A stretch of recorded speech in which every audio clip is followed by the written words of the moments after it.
AdTech sent me their new cordless glue gun, and I thought I'd give it a try making this flower crown.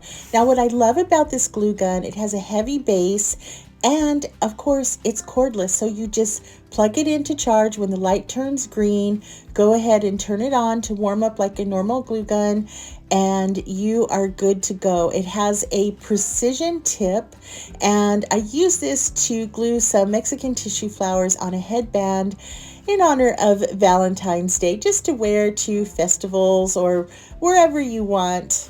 I love this glue gun because I'm an on-the-go crafter. I'm always teaching workshops or doing local TV segments, and it makes life so much easier when I don't have to ask for a cord to plug in my glue gun. Look, it even has a little light at the tip.